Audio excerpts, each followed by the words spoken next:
Todavia, basta um momento de queixa para que sejam irremediavelmente esquecidas. Se alguém ou algum acontecimento te oferece ocasião ao concurso fraterno, faze o bem que puderes sem reparar a gratidão alheia e, por mais duro te pareça o serviço comum, aprende a cooperar com o Cristo, na solução das dificuldades. A queixa não atende à realização cristã, em parte alguma, e complica todos os problemas. Lembra-te de que se lhe deres a língua, conduzir-te-á à ociosidade, e, se lhe deres os ouvidos, te encaminhará à perturbação.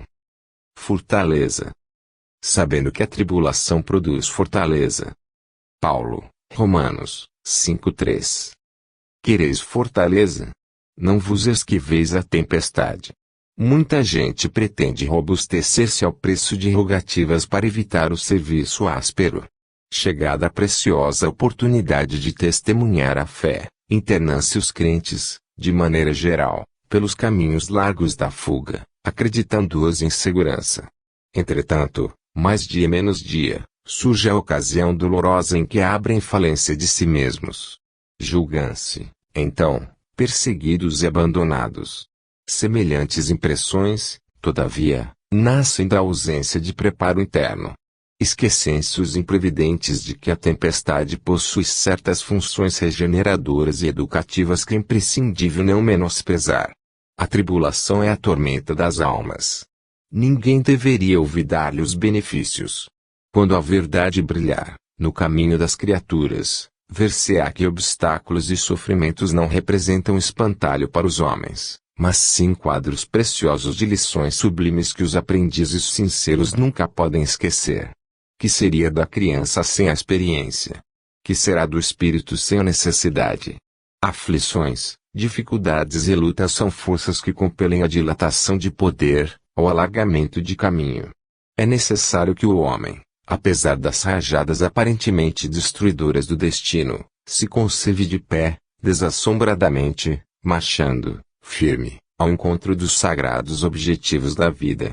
Nova luz lhe felicitará, então, a esfera íntima, conduzindo-o, desde a terra, à gloriosa ressurreição no plano espiritual. Escutemos as palavras de Paulo e vivamo-las. Ai daqueles que se deitarem sob a tempestade. Os detritos projetados do monte pelas correntes do aguaceiro poderão sufocá-los, arrastando-os para o fundo do abismo. Herdeiros. E se nós somos filhos, somos logo herdeiros também, herdeiros de Deus e co-herdeiros do Cristo. Paulo, Romanos, 8:17. Incompreensivelmente, muitas escolas religiosas, através de seus expositores, relegam o homem à esfera de miserabilidade absoluta.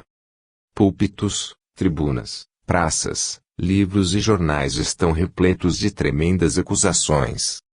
Os filhos da terra são categorizados à conta de réus da pena última.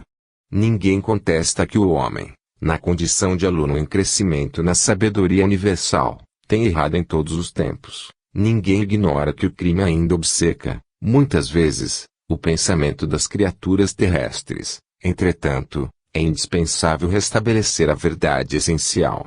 Se muitas almas permanecem caídas, Deus lhe renova, diariamente, a oportunidade de reerguimento. Além disso, o Evangelho é o roteiro do otimismo divino. Paulo, em sua epístola aos Romanos, confere aos homens, com justiça, o título de herdeiros do Pai e co-herdeiros de Jesus. Por que razão se dilataria a paciência do céu para conosco, se nós, os trabalhadores encanados e desencanados da terra, não passássemos de seres desventurados e inúteis? Seria justa a renovação do ensejo de aprimoramento a criaturas irremediavelmente malditas. É necessário fortalecer a fé sublime que elevamos ao alto, sem nos esquecermos de que o alto deposita santificada fé em nós. Que a humanidade não menospreze a esperança. Não somos fantasmas de penas eternas e sim herdeiros da glória celestial, não obstante nossas antigas imperfeições. O imperativo de felicidade, porém, exige que nos eduquemos, convenientemente, habilitando-nos a posse morredoura da herança divina. Olvidemos o desperdício da energia, os caprichos da infância espiritual e cresçamos, para ser, com o Pai, os tutores de nós mesmos. amizade e compreensão. Com leite vos criei, e não com manjar, porque ainda não podíeis, nem ainda agora podeis. Paulo, 1 Coríntios 3:2. Muitos companheiros de luta exigem cooperadores esclarecidos para as tarefas que lhes dizem respeito, amigos valiosos que lhes entendam os propósitos e valorizem os trabalhos, esquecidos de que as afeições, quanto às plantas, reclamam cultivo adequado. Compreensão não se improvisa. É obra de tempo, colaboração, harmonia. O próprio Cristo, primeiramente, semeou o ideal divino no coração dos continuadores, antes de recolher-lhes o entendimento. Sofreu-lhes as negações, tolerou-lhes as fraquezas e desculpou-lhes as exigências para formar, por fim, o colégio apostólico. Nesse particular, Paulo de Tarso forneceu-nos judiciosa lição, declarando aos coríntios que os criara com leite. Tão pequena afirmativa transborda a sabedoria vastíssima. O apóstolo generoso, gigante no conhecimento e na fé viva, edificar os companheiros de sua missão evangélica em Corinto, não com o alimento complexo das teses difíceis, mas com os ensinamentos simples da verdade e as puras demonstrações de amor em Cristo Jesus. Não lhes conquistaram confiança e estima exibindo cultura ou impondo princípios, mas, sim, orando e servindo, trabalhando e amando. Existe uma ciência de cultivar a amizade e construir o entendimento. Como acontece ao trigo, no campo espiritual do amor, não será possível colher sem semear. Examina, pois, diariamente, a tua lavoura afetiva.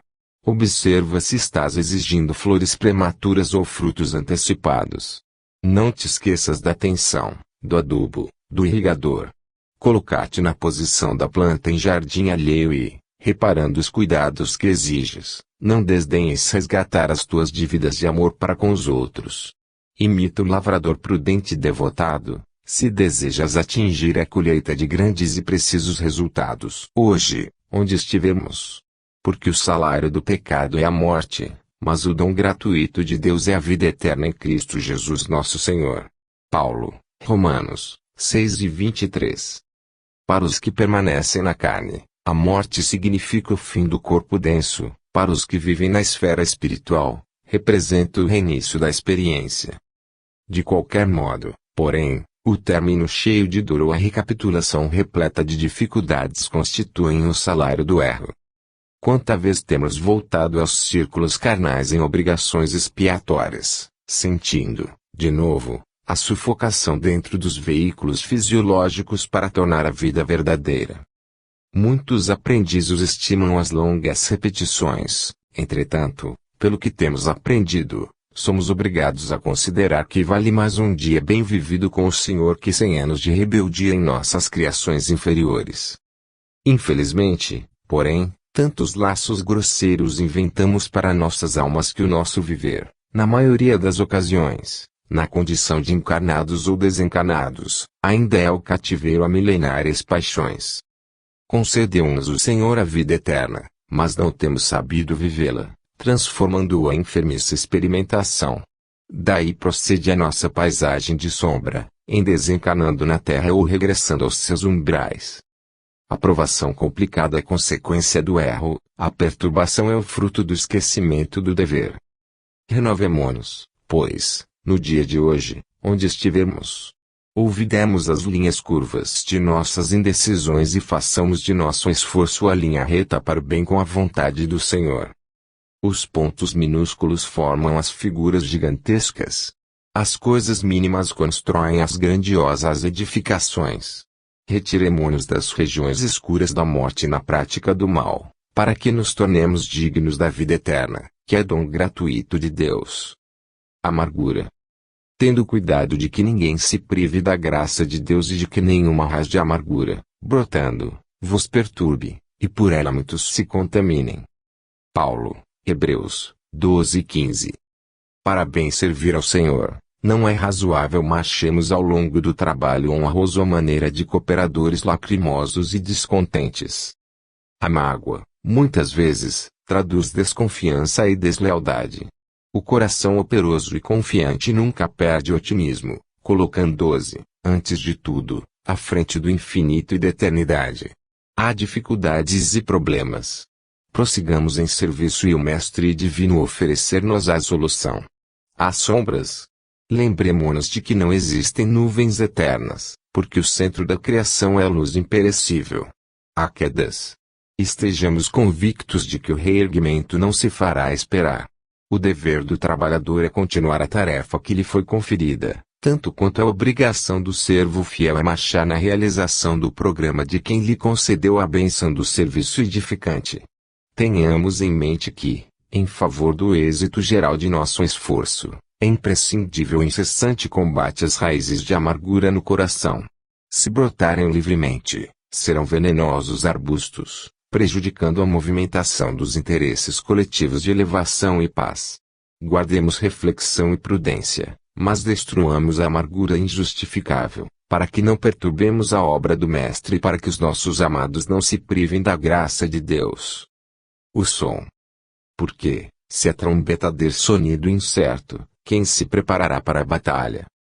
Paulo, 1 Coríntios, 14:8. Ninguém julgue sejam necessários grandes cataclismos para que se efetue a modificação de planos da criatura. O homem pode mudar-se de esfera, sem alarido cósmico, e as zonas superiores e inferiores representam graus de vida, na escala do infinito. Elevação e queda, diante da própria consciência, constituem impulso para cima ou para baixo, no campo ilimitado de manifestações do espírito imperecível. Toda modificação para melhor reclama luta, tanto quanto qualquer ascensão exige esforço. É imprescindível a preparação de cada um para a subida espiritual. É natural, portanto, que os vanguardeiros sejam porta-vozes a todos aqueles que acompanham o trabalho de melhoria, aglomerados em multidão. Eis porque, personificando no discípulo do Evangelho a trombeta viva do Cristo, dele devemos esperar avisos seguros. Em quase todos os lugares observamos os instrumentos de sons incertos que dão notícia do serviço a fazer, mas não revelam caminhos justos.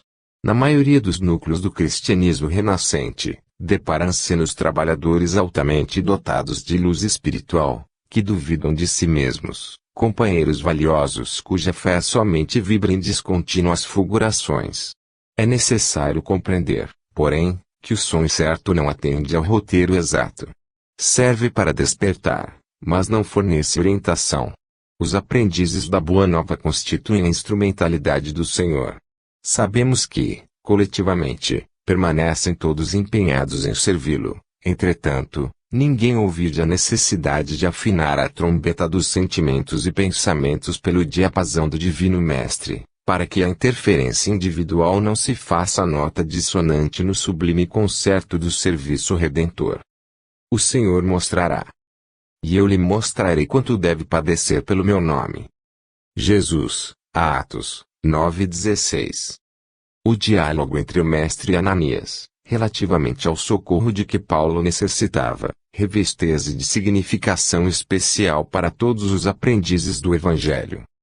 Digna de nota é a observação de Jesus, recomendando ao apóstolo da gentilidade que ingressasse em Damasco, onde lhe revelaria quanto convinha fazer, e muito importante a determinação a Ananias para que atendesse ao famoso verdugo trazido à fé. O apelo do céu ao cooperativismo transborda da lição. Perseguidor e perseguido, reúnem-se no altar da fraternidade e do trabalho útil. O velhinho de Damasco presta socorro ao ex-sabino. Paulo, em troca, prodigaliza-lhe enorme alegria ao coração. Acresce notar, porém, que Jesus chamou a si a tarefa de revelar ao recém-convertido quanto lhe competia lutar e sofrer por amor ao reino divino. Semelhantes operações espirituais se repetem, cada dia, nas atividades terrestres. Debaixo da inspiração do Cristo, diariamente há movimentos de aproximação entre quantos se candidatam a bom entendimento, perante a vida eterna. Alguns trazem a mão confortadora e amiga da assistência fraternal, outros o júbilo sagrado da esperança sublime. Estabelecem-se novos acordos. Traçam-se novas diretrizes.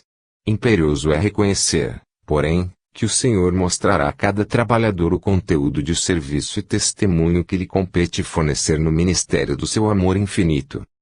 Obediência construtiva.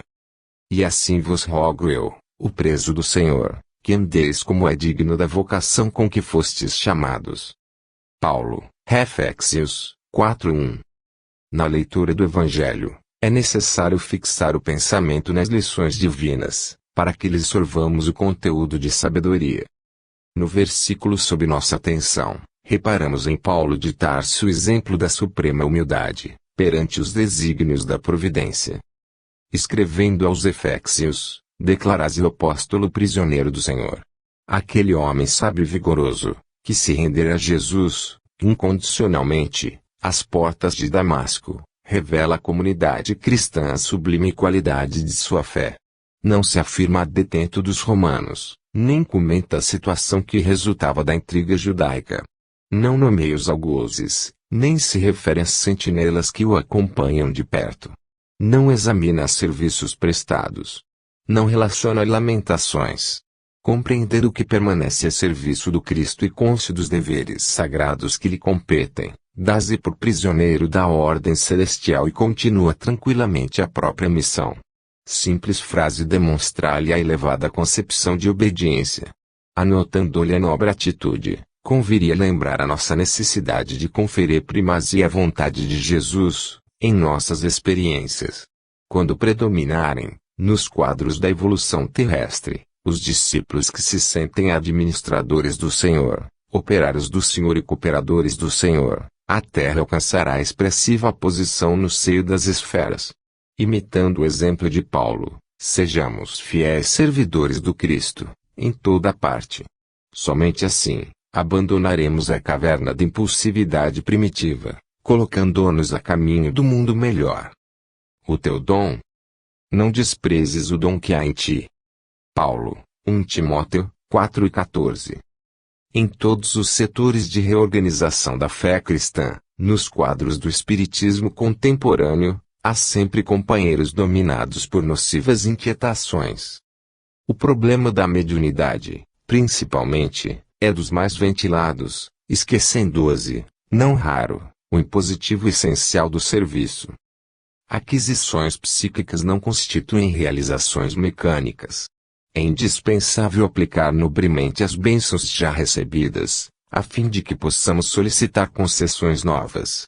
Em toda parte, há insopitável ansiedade por recolher dons do céu, sem nenhuma disposição sincera de espalhá-los, a benefício de todos, em nome do divino doador. Entretanto, o campo de lutas e experiências terrestres é a obra extensa do Cristo, dentro da qual a cada trabalhador se impõe certa particularidade de serviço. Diariamente, haverá mais farta distribuição de luz espiritual em favor de quantos se utilizam da luz que já lhes foi concedida, no engrandecimento e na paz da comunidade. Não é razoável, porém, conferir instrumentos novos a mãos ociosas, que entregam enxadas à ferrugem. Recorda, pois, meu amigo, que podes ser o intermediário do Mestre, em qualquer parte.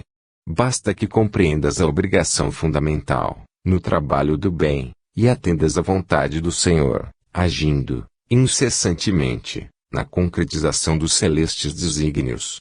Não te aflijas, portanto, se ainda não recebeste a credencial para o intercâmbio direto com o plano invisível, sob o ponto de vista fenomênico.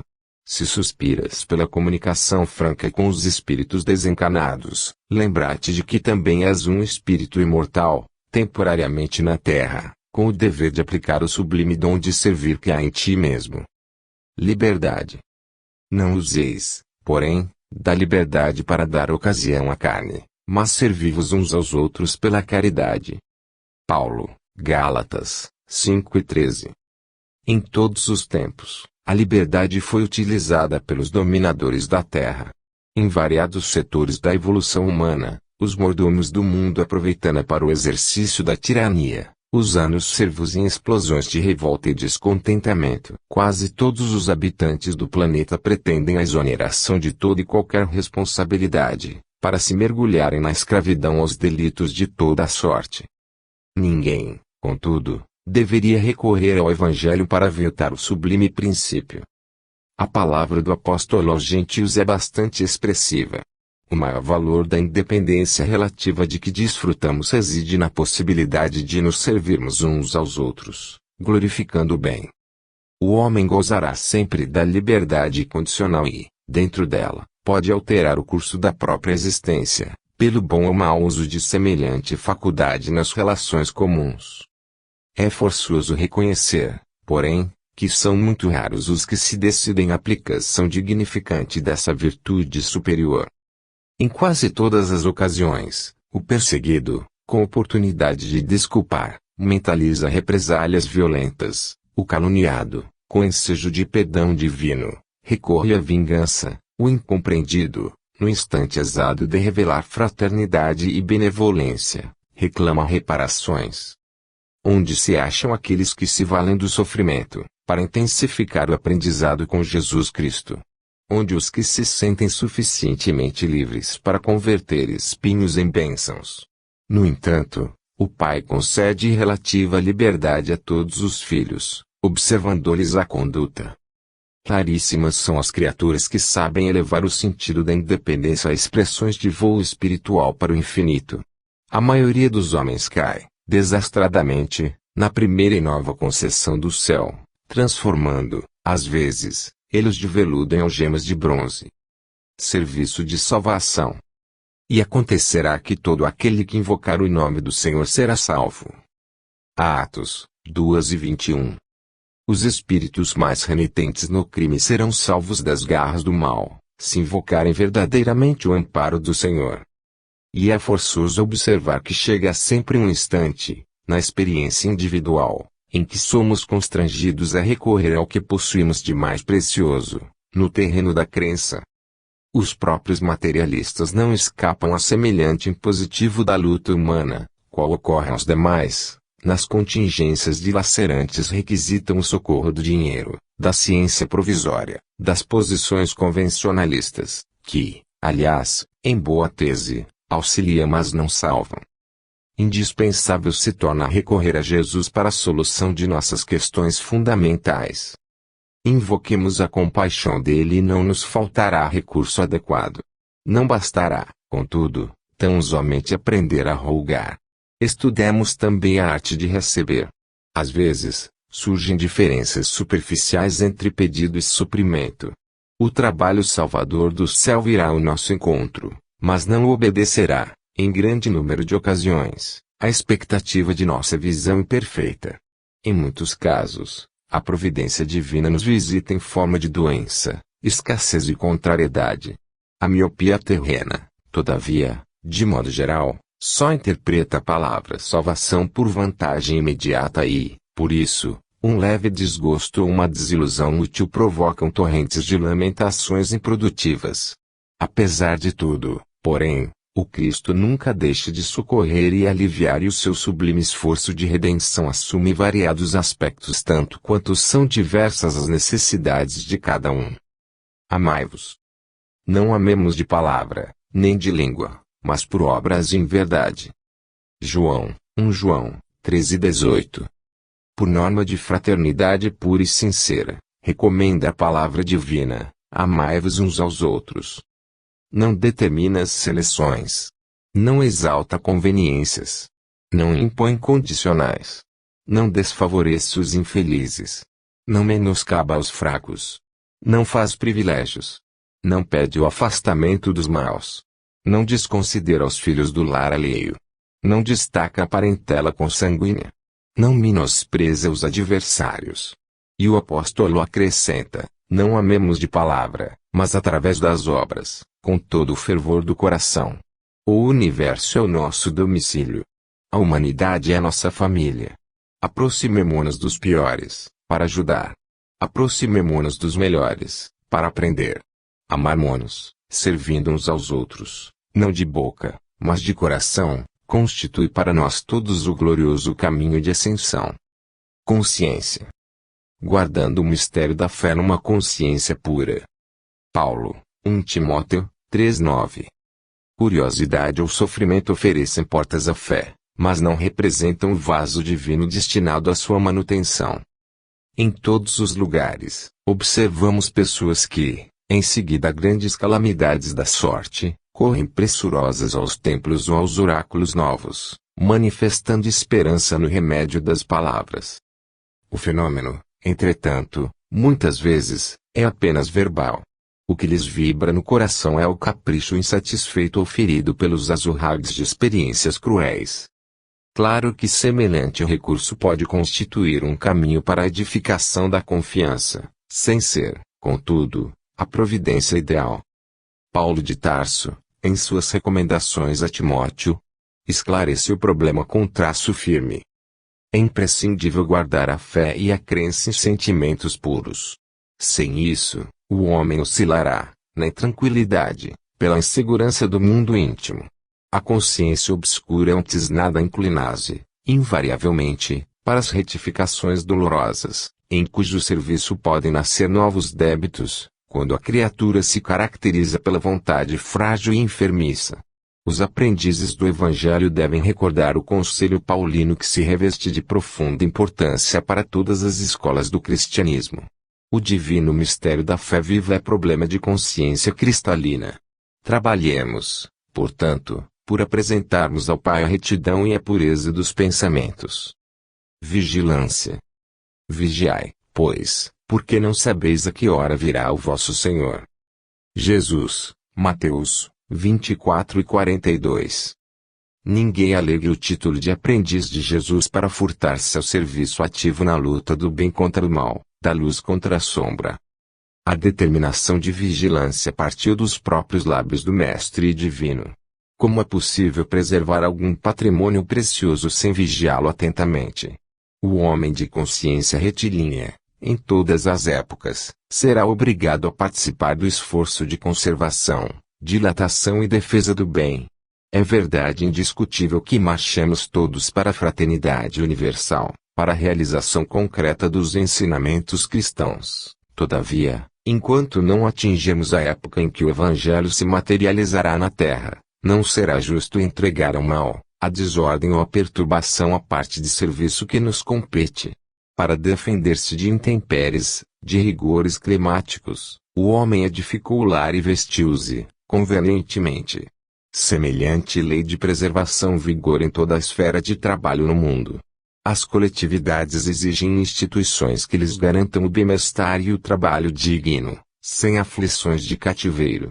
As nações requerem casas de princípios nobilitantes, em que se refugiem contra as tormentas da ignorância ou da agressividade, do desespero ou da decadência.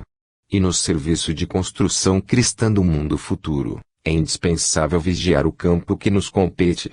O apostolado é de Jesus, a obra pertence-lhe. Ele virá, no momento oportuno, a todos os departamentos de serviço, orientando as particularidades do ministério de purificação e sublimação da vida. Contudo, ninguém se esqueça de que o Senhor não prescinde da colaboração de sentinelas. Casa espiritual.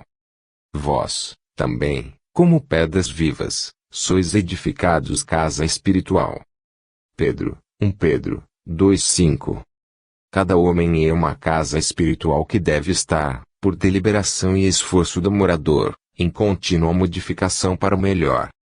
Valendo-nos do símbolo, recordamos que existem casas ao abandono, caminhando para a ruína, e outras que se revelam sufocadas pela ira entrelaçada ou transformadas em redutos de seres traiçoeiros e venenosos da sombra. Aparecem, de quando em quando, edificações relaxadas, cujos inquilinos jamais se animam a remover o lixo desprezível e observâncias moradias fantasiosas, que ostentam fachada soberba com indisfarçável desorganização interior, tanto quanto as que se encontram penhoradas por hipotecas de grande vulto, sendo justo acrescentar que são raras as residências completamente livres, em constante renovação para o melhor.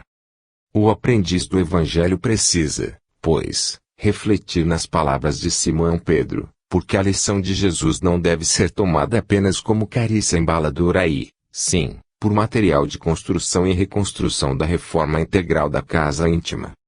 Muita vez, é imprescindível que os alicerces de nosso santuário interior sejam abalados e renovados.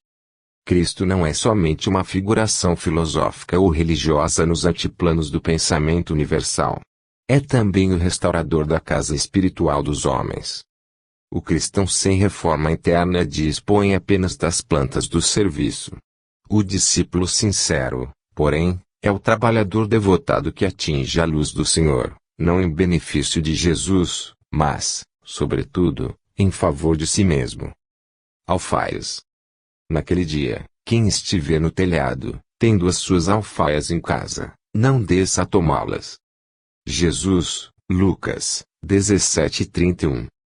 A palavra do Mestre não deixa margem a hesitações. Naturalmente, todo aprendiz vive na organização que lhe é própria. Cada qual permanece em casa, isto é, na criação individual ou no campo de testemunho a que o Senhor o conduziu. Geralmente, porém, jamais está sozinho. Reduzido ou extenso, há sempre um séquito de afeições a acompanhá-lo.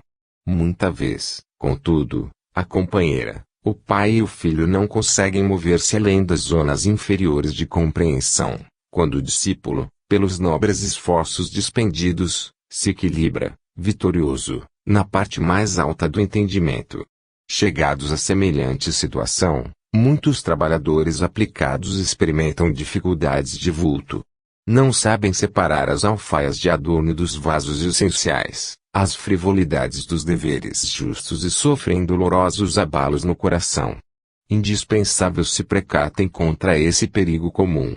Cumpraz a obrigação sagrada, atendase, antes de tudo, ao programa da vontade divina, exemplifiqueis a fraternidade e a tolerância, acendendo-se a lâmpada do esforço próprio, mas que se não prejudique o serviço divino da ascensão, por receio aos melindres pessoais e às convenções puramente exteriores. Um lar não vive simplesmente em razão das alfaias que o povoam, transitoriamente, e sim pelos fundamentos espirituais que lhe construíram as bases. Um homem não será superior porque satisfaça opiniões passageiras, mas sim porque sabe cumprir, em tudo, os desígnios de Deus. Pais. E vós, pais, não provoqueis ira a vossos filhos, mas criai-os na doutrina e admoestação do Senhor. Paulo, Efésios 6:4. Assumir compromissos na paternidade e na maternidade constitui engrandecimento do espírito, sempre que o homem e a mulher lhes compreendam o caráter divino. Infelizmente, o planeta ainda apresenta enorme percentagem de criaturas mal avisadas relativamente a esses sublimes atributos. Grande número de homens e mulheres procura prazeres envenenados nesse particular. Os que se localizam, contudo, na perseguição à fantasia ruinosa, vivem ainda longe das verdadeiras noções de humanidade e devem ser colocados à margem de qualquer apreciação. Urge reconhecer, aliás, que o Evangelho não fala aos embriões da espiritualidade, mas às inteligências e corações que já se mostram suscetíveis de receber-lhe o concurso. Os pais do mundo, admitidos às Assembleias de Jesus, precisam compreender a complexidade e grandeza do trabalho que lhes assiste. É natural que se interessem pelo mundo, pelos acontecimentos vulgares, todavia, é imprescindível não perder de vista que o lar é o mundo essencial, onde se deve atender aos desígnios divinos, no tocantes aos serviços mais importantes que lhes foram conferidos. Os filhos são as obras preciosas que o Senhor lhes confia às mãos, solicitando-lhes cooperação amorosa e eficiente.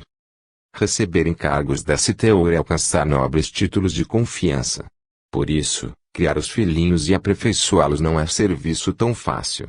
A maioria dos pais humanos vivem desviados, através de vários modos, seja nos excessos de ternura ou na demasia de exigência, mas à luz do Evangelho caminharão todos no rumo da Era Nova, compreendendo que, se para ser pai ou mãe são necessários profundos dotes de amor, à frente dessas qualidades deve brilhar o divino dom do equilíbrio. Filhos. Vós, filhos, sede obedientes a vossos pais, no Senhor, porque isto é justo. Paulo, Efésios 6:1. Se o direito é campo de elevação, aberto a todos os espíritos, o dever é zona de serviço peculiar a todos os seres da criação. Não somente os pais humanos estão cercados de obrigações, mas igualmente os filhos, que necessitam vigiar a si mesmos, com singular atenção.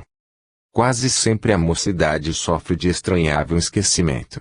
Estima a criar rumos caprichosos, desdenhando sagradas experiências de quem a precedeu, no desdobramento das realizações terrestres, para voltar, mais tarde, em desânimo, ao ponto de partida, quando o sofrimento ou a madureza dos anos lhe restauram a compreensão. Os filhos estão marcados por divinos deveres, junto daqueles aos quais foram confiados pelo Supremo Senhor, nascendo humana. É indispensável prestar obediência aos progenitores, dentro do espírito do Cristo, porque semelhante atitude é justa. Se muitas vezes os pais se furtam à claridade do progresso espiritual, escolhendo o estacionamento em zonas inferiores, nem mesmo nas circunstâncias dessa ordem seria razoável relegá-los ao próprio infortúnio. Claro está que os filhos não devem descer ao sorvedouro da insensatez ou do crime por atender-lhes aos venenosos caprichos, mas encontrarão sempre o recurso adequado para retribuírem aos benfeitores os inestimáveis dons que lhes devem. Não nos esqueçamos de que o filho descuidado, ocioso ou perverso é o pai inconsciente de amanhã e o homem inferior que não fruirá a felicidade doméstica. Vida conjugal. Assim também vós, cada um em particular, ame a sua própria mulher como a si mesmo, e a mulher reverência o seu marido. Paulo, Reféxios, 5:33. As tragédias da vida conjugal costumam povoar a senda comum. Explicando o desequilíbrio, invocais a incompatibilidade dos temperamentos, os desencantos da vida íntima ou as excessivas aflições domésticas. O marido disputa companhias novas ou entretenimentos prejudiciais, ao passo que, em muitos casos, abrase a mente feminina ao império das tentações, entrando em falso rumo. Semelhante situação, porém, será sempre estranhável nos lares formados sobre as escolas da fé, nos círculos do cristianismo. Os cônjuges, com Cristo, acolhem, acima de tudo, as doces exortações da fraternidade. É possível que os sonhos, muita vez, se desfaçam ao toque de provas salvadoras, dentro dos ninhos afetivos, construídos na árvore da fantasia. Muitos homens e mulheres exigem, por tempo vasto, flores celestes sobre espinhos terrenos, reclamando dos outros atitudes e diretrizes que eles são, por enquanto, incapazes de adotar, e o matrimônio se lhes converte em instituição detestável. O cristão, contudo, não pode ignorar a transitoriedade das experiências humanas. Com Jesus, é impossível destruir os divinos fundamentos da amizade real. Busqueis o lado útil e santo da tarefa e que a esperança seja a lâmpada acesa no caminho. Tua esposa mantém-se em nível inferior à tua expectativa. Lembra-te de que ela é mãe de teus filhinhos e serva de tuas necessidades. Teu esposo é ignorante e cruel. Não ouvides que ele é o companheiro que Deus te concedeu. Iluminemos o santuário. Pois nós somos um santuário do Deus vivo. Paulo, 2 Coríntios, 6:16. O esforço individual estabelece a necessária diferenciação entre as criaturas, mas a distribuição das oportunidades divinas é sempre a mesma para todos. Indiscriminadamente, todas as pessoas recebem possibilidades idênticas de crescimento mental e elevação ao campo superior da vida. Todos somos, pois, consoante a sentença de Paulo, santuários do Deus vivo. Apesar disso, inúmeras pessoas se declaram afastadas da luz eterna, deserdadas da fé. Enquanto dispõem da saúde e do tesouro das possibilidades humanas, fazem anedotar o leve e irônico. Ao apagar das luzes terrestres, porém, inabilitados à movimentação no campo da fantasia, revoltam-se contra a divindade e precipitam-se em abismo de desespero. São companheiros invigilantes que ocuparam o santuário do espírito com material inadequado. Absorvidos pelas preocupações imediatistas da esfera inferior, transformaram esperanças em ambições criminosas, expressões de confiança em fanatismo cego, aspirações do alto em interesses da zona mais baixa. Debalde se faz ouvir a palavra delicada e pura do Senhor, no santuário interno, quando a criatura, obcecada pelas ilusões do plano físico, perde a faculdade de escutar. Entre os seus ouvidos e a sublime advertência, erguem-se fronteiras espessas de egoísmo cristalizado e de viciosa aflição. E, pouco a pouco, o Filho de Deus encarnado na Terra, de rico de ideais humanos e realizações transitórias, passa a condição de mendigo de luz e paz, na velhice e na morte. O Senhor continua ensinando e amando, orientando e dirigindo, mas, porque a surdez prossegue sempre, chegam a seu tempo as bombas renovadoras do sofrimento, convidando a mente desviada e obscura à descoberta dos valores que lhes são próprios, reintegrando-a no santuário de si mesma para o reencontro sublime com a divindade. É a santificação. Santificaos na verdade. Jesus, João 17:17. Não podemos esquecer que, em se dirigindo ao Pai, nos derradeiros momentos do apostolado, rogou-lhe Jesus santificasse os discípulos que ficariam no plano carnal. É significativo observar que o Mestre não pediu regalias e facilidades para os continuadores. Não recomendou ao Senhor Supremo situasse os amigos em palácios encantados do prazer, nem os ilhasse em privilégios particularistas. Ao invés disso, suplicou ao Pai para que os santificasse na condição humana. É compreensível, portanto, que os discípulos sinceros recebam da providência maior quinhão de elementos purificadores em trabalhos e testemunhos benéficos. Na terra, quase sempre, o dever e a responsabilidade parecem esmagá-los. No entanto, a palavra do Evangelho é bastante clara no terreno das conquistas eternas. Não nos referimos a recompensas banais de periferia. Destacamos o engrandecimento espiritual, a iluminação divina e a perfeição redentora, inacessíveis ainda ao entendimento comum. Em verdade, o Senhor anunciou sacrifícios e sofrimentos aos seguidores, acentuando, porém, que os não deixaria órfãos. Seriam convocados a interrogatórios humilhantes, contudo, não lhes faltaria a sublime inspiração. Seguiriam atribulados, mas não angustiados, perseguidos, mas nunca desamparados. Receberiam golpes e decepções, mas não lhes seriam negados a esperança e o reconforto. Suportariam a incompreensão humana, todavia, os desígnios superiores agiriam em favor deles. Sofreriam flagelações no mundo, no entanto, suas dores abasteceriam os celeiros da graça e da consolação para os aflitos. Muita vez, participariam dos últimos lugares, entre as criaturas terrestres, para serem dos primeiros na cooperação com o divino trabalhador. Seriam detidos nos cárceres, mas disporiam da presença dos anjos sob cânticos de glorificação. Carregariam cicatrizes por sinais celestes. Tolerariam sarcasmos em honroso serviço à verdade. Perseguidos e torturados, representariam as cartas palpitantes do Cristo à humanidade. Servos sofredores e humilhados no campo carnal, marchariam assinalados por luz imperecível. Escalariam calvários de dor, suportando cruzes, encontrando, porém, a ressurreição, coroados de glória.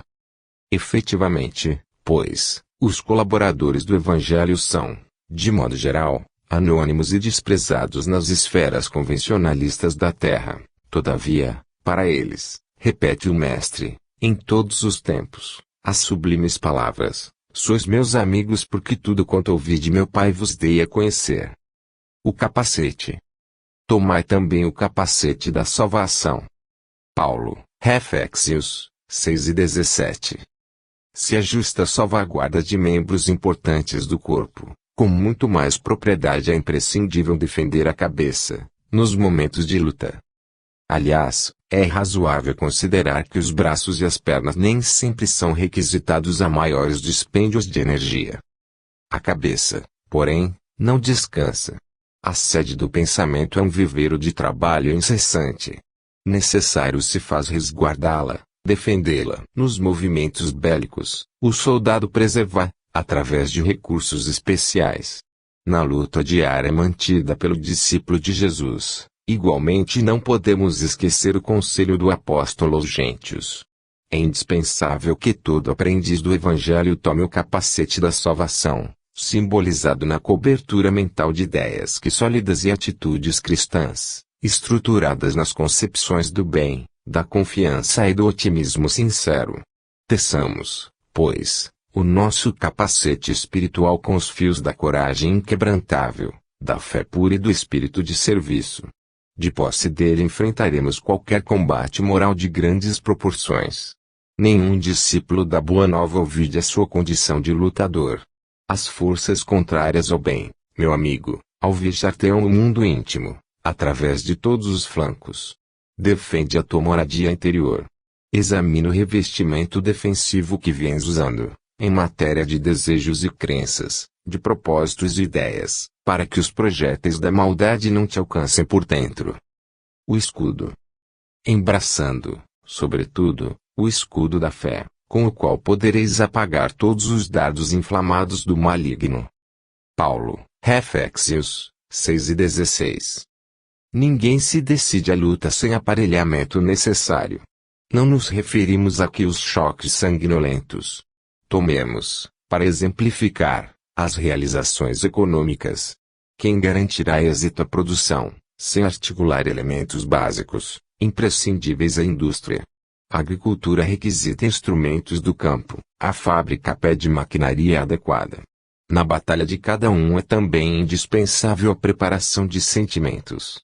Requereis intenso trabalho de semeadura, de cuidado, esforço próprio e disciplina.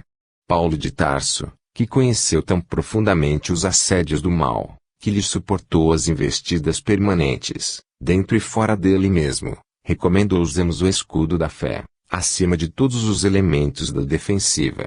Somente a confiança no poder maior, na justiça vitoriosa, na sabedoria divina consegue anular os dardos invisíveis, inflamados no veneno que intoxica os corações.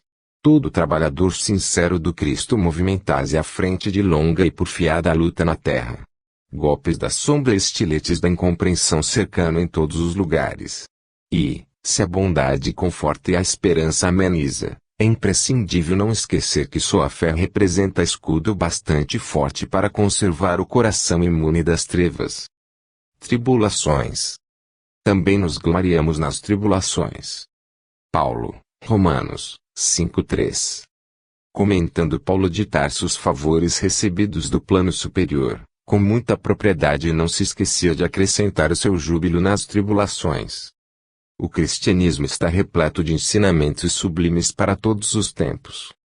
Muitos aprendizes não lembram a postura da gentilidade senão em seu encontro divino com o Messias, às portas de Damasco, fixando-lhe a transformação sob o hálito renovador de Jesus, e muitos companheiros se lhe dirigem ao coração, mentalizando-lhe a coroa de espírito redimido de trabalhador glorificado na casa do Pai Celestial. A palavra do grande operário do Cristo, entretanto, não deixa margem a qualquer dúvida, quanto ao preço que lhe custou a redenção.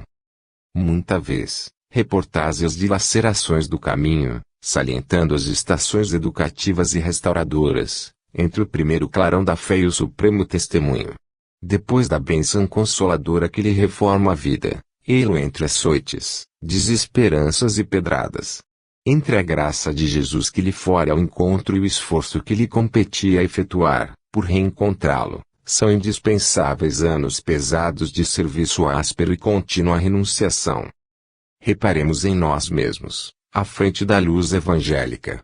Nem todos renascem na terra com tarefas definidas na autoridade, na eminência social ou no governo do mundo, mas podemos asseverar que todos os discípulos, em qualquer situação ou circunstância, podem dispor de força, posição e controle de si próprios.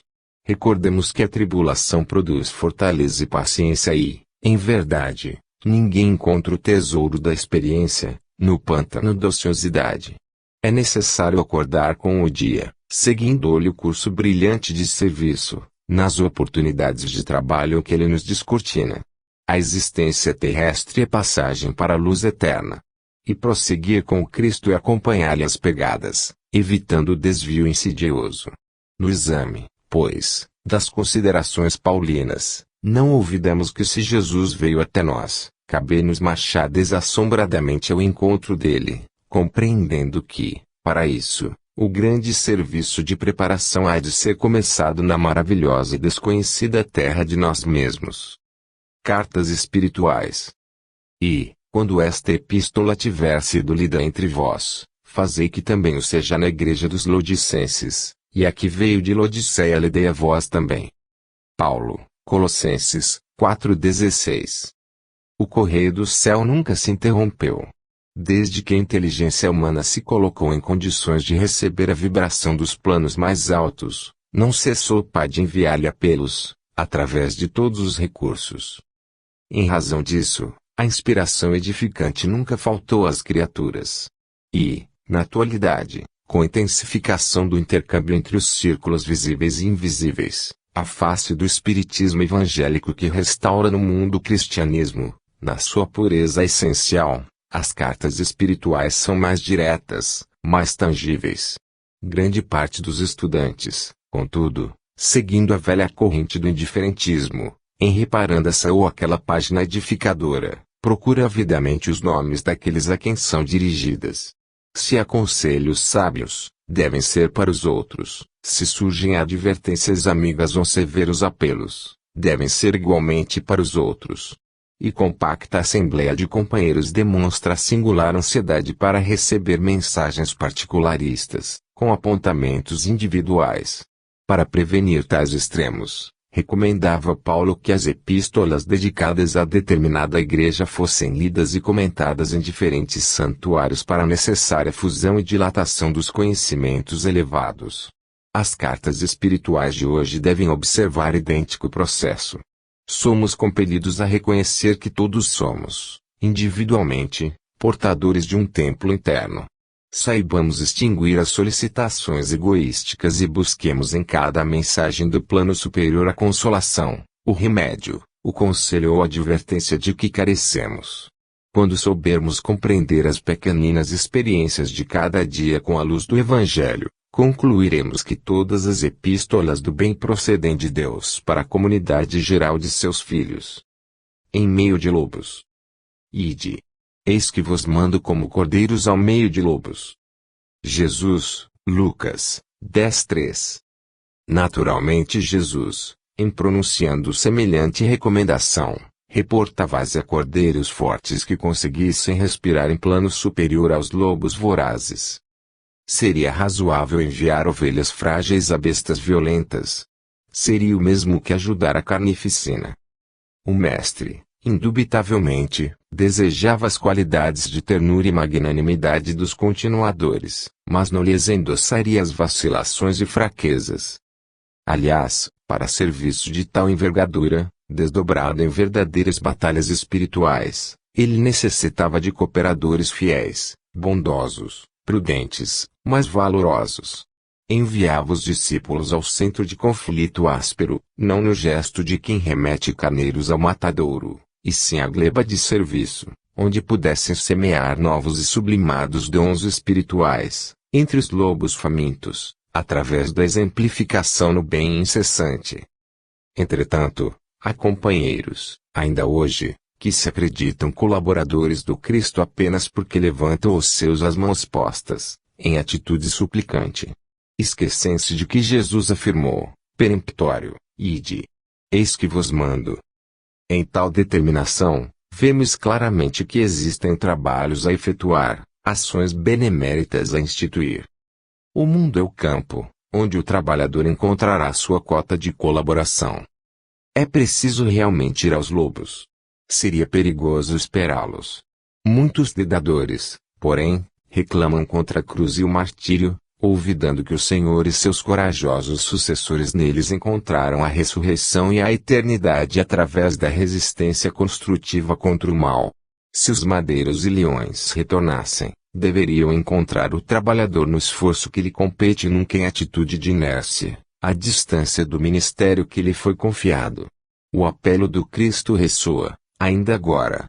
É imprescindível caminhar na direção dos lobos, não na condição de fera contra fera, mas na posição de cordeiros embaixadores, não por emissários da morte, mas por doadores da vida eterna.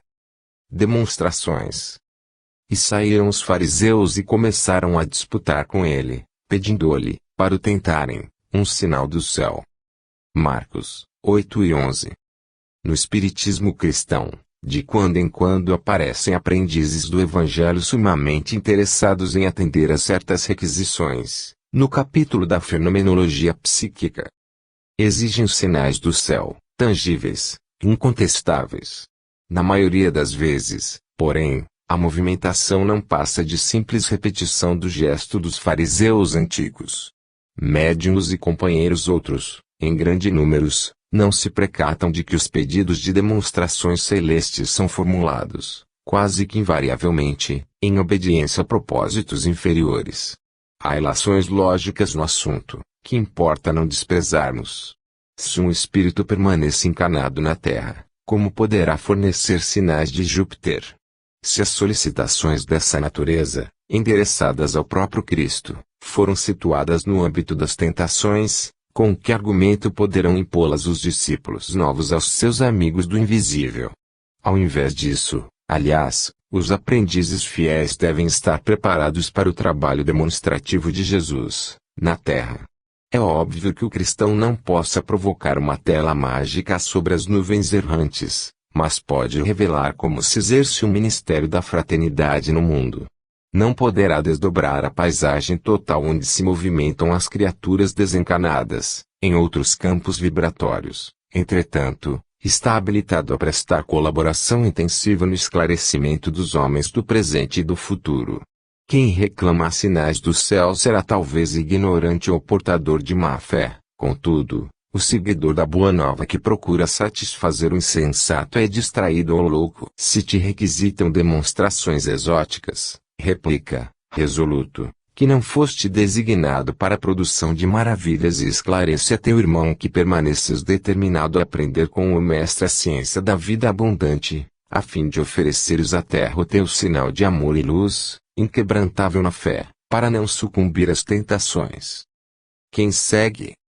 E outra vez lhes falou Jesus, dizendo, Eu sou a luz do mundo, quem me segue não andará em trevas, mas terá a luz da vida. João 8:12.